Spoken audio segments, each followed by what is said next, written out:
Thank God तुमने time पे आके बात संभाल ली, वरना मैं तो घबरा ही गई थी कहीं तुम बिना सोचे सब बक ना दो। Thank you to baby. जब तुमने फ़ोन पे कहा ना, याद है प्रणव उस दिन हम एक्सीडेंटली पर्पल कैफ़े में मिले थे, तब मेरी बात समझ आ गई थी कि क्या हुआ।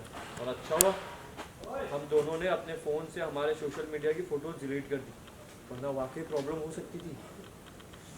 बट यार ये खुशी वाकई है टेढ़ी चीज़। देखा कैसे फंसा रही थी हमें। मैंने अनुराग कुछ नहीं कर पाई थी, सब ठीक हो जाएगा, वैसे ही होगा जैसे हमने प्लान किया है।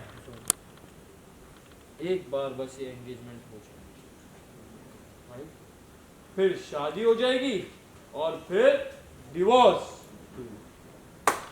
वाह, शर्म आनी चाहिए तुम दोनों को।